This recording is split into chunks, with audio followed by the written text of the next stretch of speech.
Hi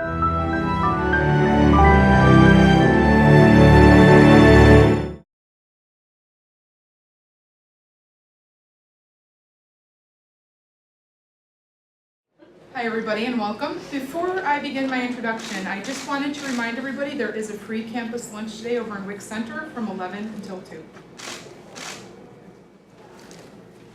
Bill Olkowski has been a proud member of the Rhetorical Roar Toastmasters Club since 2016, and we are proud to have him. In his first year as a Toastmaster, Bill achieved a Triple Crown Award, which means he met 3 major educational and leadership goals within the first year, and those goals are defined by Toastmasters International. It's not very easy to do, especially when you're brand new. He currently holds the distinctions of Advanced Communicator Bronze and Advanced Leader Bronze, and as an officer, he's the club's Vice President of Membership, and in the past he has served as our Treasurer. Every spring, Toastmasters International offers its members a chance to compete in a speech contest that starts at the club level and goes all the way to the international level. There's actually a world championship of public speaking. Bill has competed in that contest and has won at the club and the area level 2 years in a row. But he is not just a winner at Rhetorical Roar. He is also a member of Sigma Beta Delta and Sigma Tau Delta, the honor societies in business and in English. He is in the 2017 Who's Who in College. He has been on the Dean's List since 2015. He is a member of several clubs on campus, including I2I, a student club that helps middle school students with learning disabilities through art. The college chapter, by the way, is the 2018 Strikeout Stig Month National Champion. He holds several offices within these other clubs, including in Actus. He is the current Vice President of the Student Veterans Alliance, where he attended the National Conference in 2017, and also was the event planner and inspiration behind the Safe Trick-or-Treating event that happens here on campus now for 2 years running. The list goes on, but enough from me. Ladies and gentlemen, we all are in for a treat today, and it is my privilege and honor to introduce to you Bill Olkowski, From Soldier to Student, A Poetic Journey.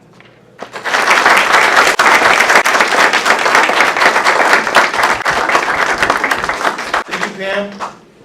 Once, I was a soldier, a young boy without a clue. I joined the U.S. Army because I thought it was the right thing to do. They sent me to boot camp, a place where I would train. They made me do push-ups in the pouring rain. Yeah, once I was a soldier who stood so proud and true, who wanted to fight for freedom, for the red, the white, and blue. They sent me overseas, to a foreign land, to a country where the people spoke a language I'll never understand. And that's where I met my sergeant, the one in charge of me, who pushed me to my limits, to be all that I could be. And then one day he said, it was time for us to deploy. It was time to be a man and stop being that little boy. I had to leave my family, my life that was full of fun, to carry a 50-pound rucksack and a loaded gun. But I followed every order, without question, without pause, because I knew I was fighting for a noble cause. And as I sat there in my foxhole, bullets flew overhead. My sergeant yelled, "Incoming!" as the medics carried away the dead. Yeah, once I was a soldier, a young boy without a clue, who got to fight for freedom, for the red, the white, and blue. But now, I'm just an old man, living with all this pain. The daily depression is driving me insane. My back, it hurts, my legs don't work, and most of the times, I act like a jerk. But I'll always be able to say, once I was a soldier, a young boy without a clue, who joined the U.S. Army because it was the right thing to do. I want to thank everybody for coming today. Before I start our journey, I want to thank Professor Hall, Student Veterans Alliance, and the Rhetorical Roar for giving me this opportunity to share my story. The poem I open with is very close to me. Actually, I wrote it in 2016 as part of my icebreaker for Toastmasters. It was my introduction to the club. And I've used this poem several times. I actually used it in my 2017 Airy contest winning speech. And it really tells you kind of my story, but not in depth. So today I'm going to take you on a journey of my story in depth. And the reason why I'm doing this is because every year there's approximately 295,000 service members leaving active duty. With the way college is changing, this could be a great new revenue source for colleges. Because not only do these veterans go back to school, they're succeeding in school. And they're considered non-traditional students. Well, I consider myself an untraditional student because I'm unique. I told myself when I went back to school that I would do more than just be an 18-year-old student. I would set the example, and today I would like to share that journey with you. Before I take you on this journey though, I want to give you a disclaimer. Because there are triggers in my speeches, in my poems. So you feel free to cry, feel free to laugh as loud as you want. But if you do want to get up and leave, the doors open. Please do it quietly so you don't disturb anybody else. So sit back, enjoy this journey, and as Terrell Owens would say, get your popcorn ready. My journey began in 1991. I was 16 years old, and an Army recruiter came to my school. He played me a video to the song, "We're Proud to Be an American." And I was instantly hooked. I knew that I was going to become a soldier. So on my 17th birthday, I went downtown, enlisted into the Army National Guard as an MP. That summer, they sent me off to basic training. And it was unique because I was one of the first ever split options. And the split option was you go to basic training, you finish your high school, and you go back to your advanced training school. So that summer, I went through what people might call hell, but it wasn't hell. It was an amazing experience. I did probably over 2 million push-ups every day. It was insane. Like the stuff we did, I ran probably like 50 miles a day, carrying whatever weird object my drill sergeant gave me. They constantly yelled at you, but I built this camaraderie with my fellow soldier that I will never, ever forget. It was a bond that I knew I could trust them throughout my life. And I still talk to some of those soldiers today. But what was unique about this was I left after basic training while everybody else finished their MP school and went onto their advanced training. So I started going back to high school. I had this huge chip on the shoulder. I was a real jerk. You know, no one could beat me up, no one could touch me. I was in the best shape of my life. But then the Gulf War started, the first Gulf War. And it really took a toll on me because I was young. All the people that I went to my drills with got deployed. And I didn't understand what deploying meant until they came back. During that Gulf War, we lost 33 soldiers from my unit because they really didn't know what they were getting into. I remember hearing stories how they would capture Iraqi soldiers and bring them back and never take their weapons away. And then the Iraqi soldiers would kill them. So I was scared. I'm not gonna lie, I was scared when I had to actually go back into the service because I was protected by being in high school. But once the Gulf War ended, my unit was sent to Fort Drum and was honorably discharged. So they gave me this option to become, it was called the 91 White, which is a dietitian/mech. They threw a bunch of money at me, so I decided, hey, good idea, a couple grand. I'm 18 years old, who doesn't want a couple grand? So I became a medic, I became a dietitian, and I was in the Army Reserves for about 3 months. And I have a baby boy, and life wasn't too easy with having a kid at the age of 19. At the age of 20, me and my wife decided maybe going active duty was the right thing. So I decided to go active duty on July 5th of 1996. We got to choose where we got to go, though. This is amazing. We got to go, and I let my wife choose. She was from Germany. She wanted to go to Germany.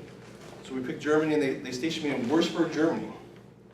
They told me, we're gonna send you an advance party, leave your family home, get all settled. I fly into Frankfurt, get off the plane, and I'm instantly ordered orders to go to Bosnia. I wasn't expecting that. No, 2 nights ago I was drinking beers with my buddies, wearing jeans and no camouflage. I'm sitting off to Bosnia. And I was deployed for over 1.5 years. And it changed me. I was no longer that fun-loving guy that I was with my friends. I became detached from my family. I was different. I can't explain it. I experienced a lot of things while I was deployed that I hope no one else will ever have to experience. But I followed all the orders. I was straight and narrow. I kept doing my job, kept doing my job, kept doing the job. And as a soldier, you're a soldier 24 hours a day. Some days I worked 20 hours. Some days I worked 6. Most of the time I worked 18 hours a day. And I learned to live without sleeping. And that became a real issue. In 1999, I had the opportunity to where I came to a crossroads in my career. I could either become a sergeant, or I could go for an expert field medical badge. At the time, there was only one dietitian in the whole Army that had this badge. And he was my captain. And he was encouraging me, go for this, go for this. You get this, you'll become a sergeant major someday, because there are not many dietitians with this. So I went for it. It was a 300-question exam that you had to get in, and you had to get at least 80% to get into the course. I scored a 92. I was excited. I was 1 out of 7 dietitians from our unit that went and took this test, and I was the only one that passed. So I got into the course. It was a course, after that there was called lanes, where they train you on what you had to know, and then you get tested. So you get 1 day at this lane, 1 day at the next lane, and you can't make too many mistakes or else you get a no-go when you're done. Well, I made it through 5 days of lane testing. The last day was the easiest lane of all. It was carrying lane. You do all these different medical carries when a person was injured. First up was the easiest of them all, the fireman's carry. I was a high school wrestler, so fireman's carry was easier than anything. I picked the guy up. He was 285 pounds, stepped in a rut and blew up my knee. Right there, I saw my whole military career end. I knew because then I was a damaged good. You see, before that, I didn't realize I treated everybody just like that. We were goods. We weren't people anymore. We were goods. And once I blew up my knee, I realized I was a damaged good. I was no longer wanted. My last 6 months in Germany was a living nightmare because I couldn't pass a 2-mile run in 15 minutes. It took me about 25 because I couldn't run. But I thought maybe it would be different. I go to El Paso, Texas, and it became different. It would be different. Different location, same story. I was a damaged good. I was no longer deployable. I could no longer run. And then it started taking effect on me mentally. See, I started working at the psychiatric ward in Beaumont. I saw what happened to people who said they were seeing things, hearing things, smelling things that they couldn't explain, who were suffering, at that time, was not known as post-traumatic stress disorder. I didn't know I had post-traumatic stress disorder, but I saw these people, and I didn't want to be that person getting thrown in that padded room. And remember how the nights for me began. So I'd like to share my first poem with you today, called Nightly Visitors, just so you can get the idea of what it was like. Awakened by my insane dreams, silent screams fill the room with darkness. My fallen comrades surround me in the wake of shadows. Dissatisfied, they glare and smirk. I hear and value what they are shouting, though no words are exchanged. Paralyzed, tears roll down my cheek. I try to open my mouth to ask forgiveness. I cannot. My legs begin to burn from the fires that I have forgotten. The pungent stench of overcooked flesh overwhelms me. I cannot breathe. The rising sun is a sniper and I am the target. It rays like bullets burst through the window pane. The alarming cries from hunger of baby birds scares the darkness. The shadows fade away, leaving me behind once again. tingling, my toes begin to shift, my core begins to stimulate. I can breathe once again. See, I started seeing my fallen comrades commonly, and I thought I was going nuts. I thought I was going crazy. How could I tell anybody? Like, how could I get help? So I kept it to myself. By doing that, I detached myself from my family. I'd come home after work, after an 8-10 hour day at work at the hospital, and I locked myself in a small closet playing video games, just because I didn't want my wife to see what I was going through. Like, I didn't want her to know that I was seeing people that weren't there. And it began taking a toll on her. Our marriage of fighting was constant because I didn't know what to say. And she had enough. It was time for me to leave the Army. And I agreed. Like, I wasn't going anywhere. But I felt that I was a failure. My dream was to be in the military for 20 years and retire. So I left the Army in 1990, in 2001, and I went from job to job. And the jobs that I selected were jobs where I worked long hours, where I worked by myself, where I could deal with my situation without anyone knowing. What was weird was that I didn't really thought I had a problem, but I really did, and I thought I was alone. And a lot of nights became to where I was doing things that I got so bad that I was doing things that I didn't know.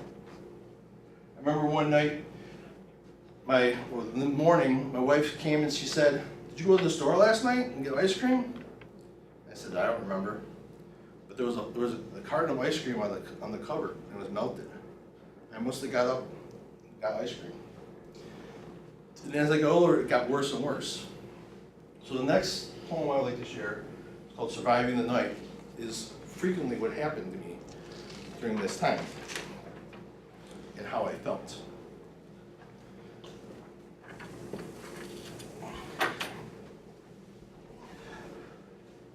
My God, He doesn't love me. The devil doesn't want me. Everybody hates me. This is true. My dad, he has disowned me. My mom has gone and left me. My friends, who really are they? I don't know. I get up and walk the streets at night alone, with no place to call my own, searching for a sign of hope. No knife, no gun, no rope. It's the way I want to cope. The shadows all around me are lurking, giggling, taunting, smirking. I walk until the sun begins to glow, for this is how I know I've won another fight and survived another night. In today's world, there's a big epidemic. Every day, approximately 22 veterans commit suicide. I was close to being one of those veterans. My life was on that edge. I don't know how many of you believe in destiny, but I really do, and this is why. In 2010, after 9 years being out of the service, going from job to job, losing jobs for no reason whatsoever, I walked into the VA hospital because I was told that I was a veteran, and I didn't accept that. I walked in there and there was a Marine. He's probably like 20 years old, young guy, and I started asking questions. How do I get services? How do I do this? And he just laughed at me. He was like, "You are so stupid. How do you only get 10% disability? You obviously have PTSD. You have all these problems. I can see it just the way you're talking, how you're shaking, how you're acting." That changed my life. He helped me realize that there's other people just like me. They're having these problems. He signed me up to get reevaluated. And at first I got reevaluated to 40% disability, which allowed me to get reevaluated to become into the voc rehab program, which allowed me to go back to school. But it didn't happen just like, "Oh, you're 40%, you get to go to school." I had to go through tests. And he also helped me get in these tests. And after about 3 years, I finally got that call. I was working in a warehouse, and this call from the VA hospital, Veterans Association, my counselor's name was Amal. She said, "Specialist Olkowski, walk off the job right now. I'm like, really? And she's like, yeah, don't say nothing. Say, I'll call him in a few minutes, just walk off the job. So I hung up I gave him the keys to the truck, and I walked off the job. It was like this big weight had lifted off my shoulders. That following week, I got to talk to Mal, and she said, I want you to start looking at schools. We're going to send you back to school to be an accountant. So I went to all these different schools. None of them seemed to work. Like I went to UB, and there was like a classroom full of 150 students. It wasn't for me. And I had another veteran who actually went to Damon here. His name was Frank Grillo. Many of you probably know who he was. He actually gave me a private tour of Damon. And he introduced me to a lot of the people in the audience today that actually made me decide to come to Damon. The school is small, and I knew that for me, that I wasn't going to be that face in the crowd. I was going to be bigger than that. I wanted to be bigger than that. My job as a student to me is that if you don't know who I am, then I didn't do my job, right? I still remember my first day of class. It was with Dr. William DePietro. I refer to him as the yes man because in his lectures, all he ever said was yes, yes, yes. And I remember it was just like yesterday. And it went a little bit like this. The poem was called Microeconomics, A1. Angst of the entry, a new place, a new room, a new face. Come on in, students. Get your pen out and notebook, yes? Why am I here? What am I doing? How can I succeed? In today's world, we live by self-interest, yes? Self-interest, my ass. I've always lived for others, now and in the past. If you don't live by self-interest, you're irrational, yes? Did he just call me crazy? Does he think I'm crazy? He doesn't even know what I went through. The marketplace brings buyers and sellers together, yes? I've been to that marketplace, watched it explode. 200 dead. Men, women, children, dogs, cats, birds. It doesn't discriminate. Black, white, red, blue, yellow, green. Color doesn't matter. Arms here, legs there, blood everywhere. You see, in that poem, it went from funny to shocking, right? That's what a trigger is. You don't know when it comes from. You don't know when it's going to happen. Every veteran who has PTSD has triggers. Any person who has PTSD has triggers. I think everybody has triggers in some way or another. We don't know what that trigger is. I've been triggered several times in school, but luckily for me, I had 4 years of counseling before that to understand that I had a trigger. Veterans who come back to schools don't know that. They know that they're getting teamed up with an 18-year-old girl. I mean, a 40-year-old with an 18-year-old girl, what is my wife gonna think? She's calling me at midnight. You know, like, that's what you're going through your head. Like, how am I supposed to, now I gotta explain to my wife that I'm partnered with an 18-year-old girl for a project. But that's what we don't think about. In classes, when a professor just throws a video up there, it could be shocking. You don't think about it because you don't live it. You don't know what they've been through. Veterans have gone through a lot, but they might not even share it. They might not even identify they are veterans in their classroom. But professors have the power to know because they see what they have in their past, their present. They got inside information. For me, it was very important for me to acknowledge that I was a veteran, that I had PTSD. To learn that I can get up in a classroom if I had triggers. And I wanted my professors to know that. It also brought me closer to them. It also provided me with other opportunities, I feel. You see, one of my biggest fears going back to school was writing. So I joined the newspaper. I don't know why, but I did. The first semester of writing for the newspaper was really weird, because I wrote about like the food in the cafeteria. I wrote about how the students reacted in class. I wrote about how people treated other people with disabilities. But then in 2016, an opportunity came to it for me. And it was that I got to go to Washington, D.C. I've been to Washington, D.C. several times, so I have family there, but this was for a conference for students. And I was excited. It was amazing. And I got to see Bob Woodward and Skype in with Edward Snowden, because I took that step of faith of going to write for the paper. And I said, okay, I'll go to this conference.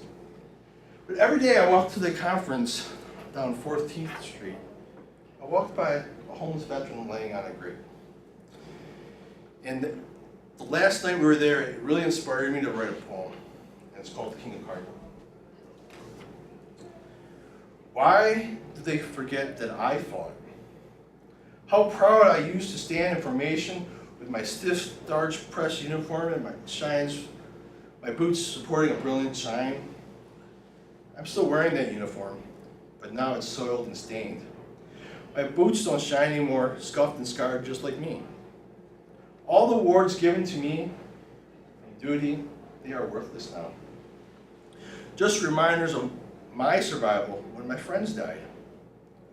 I stood just a pawn in society's game of chess. I am the king of cardboard now. My followers are rats and roaches. All they want, all they need, is their share of rot from the daily bounty. They have no craving to scrap over oil and gold, or I should say steel and aluminum today. They get their desire, what they desire, and leave, just like all of you. With no concerns, they just leave the remains of disasters behind. I am an empty shell, just like the rounds spent in the course of duty, overglanced often, not even spoken to.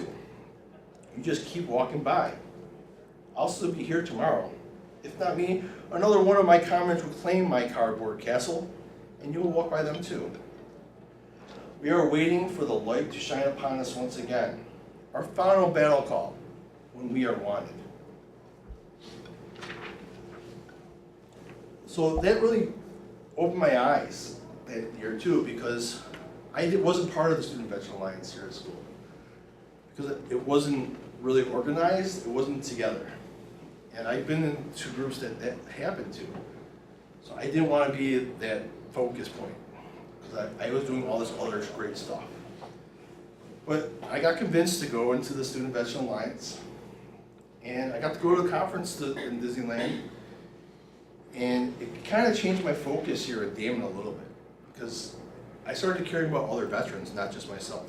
I guess I kind of got pulled back into that non-self-interest life, where I started caring about what other students were doing and what they could become. And I constantly keep telling them they could do better, and join this club or join this club, step out of the box. And it's kind of been like my desire and passion to help other people get better. So just as my college career kept going, I became a writing minor. So I really enjoy writing poetry. I enjoy writing speeches, and so I took creative writing. And just so that all you know, I can write funny stuff, I wrote this poem. And whoever teaches in Nova Scotia can relate. It's called DS222. The room is a frying pan. I am an egg. Sizzle, sizzle. The professors peppered me with their wisdom. The students assault me with their opinions. Sizzle, sizzle.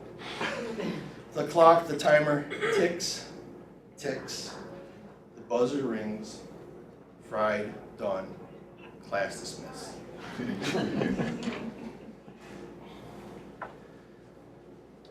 While I've been here at Damon College, I've been a part of a lot of things. I've had the opportunity to be the head editor for the Iconoclast, which is a literary magazine. I've been part of a marketing club, where we've surveyed many students about how packaging looks. I've been a part of Toastmasters for 2.5 years and got to compete all the way to area competitions twice, and it's opened a lot of doors for me. I've come to realize that my veteran, my soldier is my past, my student is the present, and I don't know where my future is going. But all I know is I want everybody to make memories. And I hope that you remember this memory for a long time. So to close my presentation today, I'd like to share with you my 2018 Toastmaster International Airy Contest speech called Remember. I did adjust it a little bit because so it's not Toastmasters, it's for you. Memories. The moments of our heart that we'll never forget. What do you remember? What do you hold close to your heart? What will you never forget? I remember my first kiss. The way she smiled, the way she smelled, and how the fireworks exploded in my brain. I remember holding my newborn son. How proud I was that I was his father. I remember giving my Toastmaster speech. My hands were shaking. I was nervous. I swayed left to right. I stumbled over my words. I got through it. I remember the sweat and pain of every push-up that I did in basic training. I did hundreds upon hundreds of them. But there's one memory that I'll never forget. I remember it was a July morning, just before dawn. The ground was covered with fresh morning dew.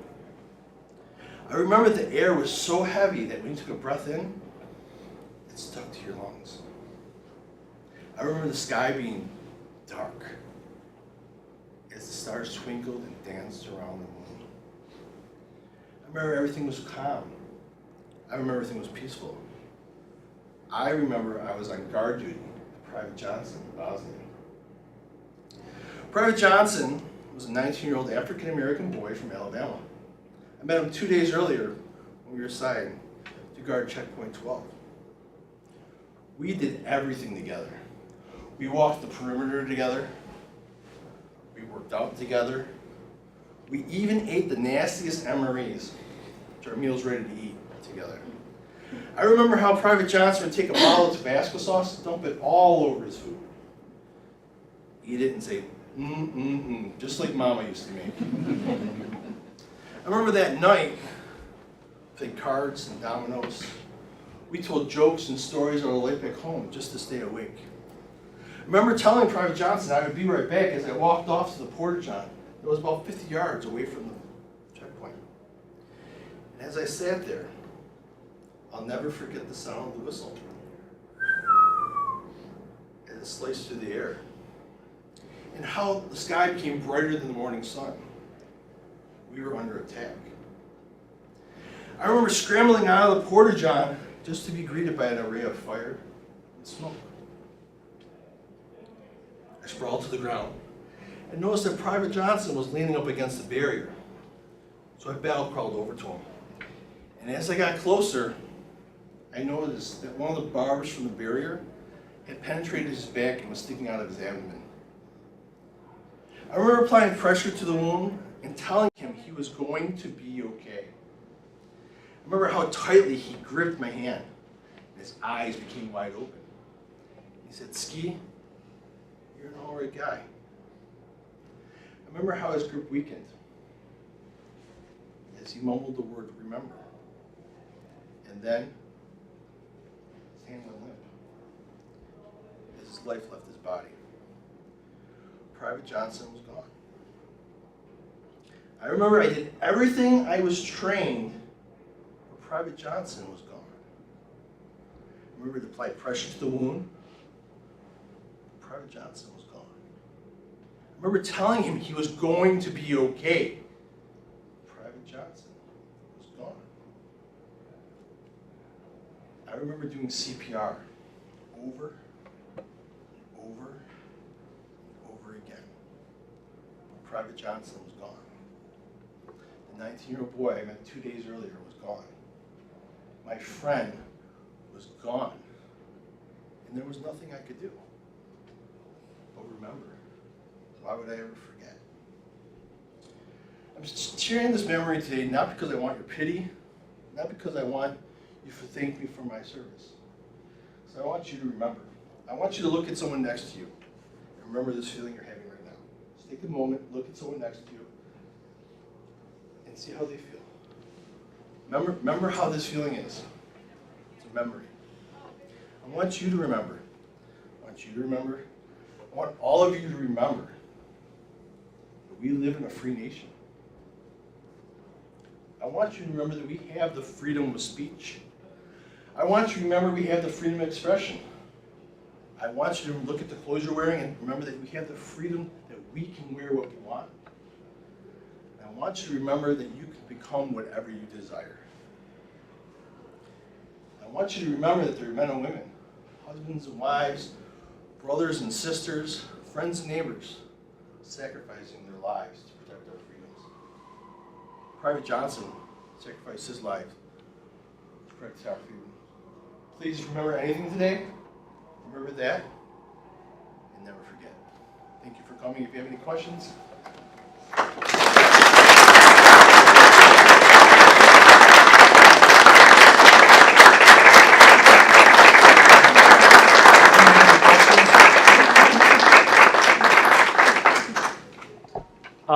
Did you start writing poetry when you came to Damon, or has it been something you've always been It's interested actually in? kind of weird because I did write a lot of poetry throughout my after-military career when I did have downtime.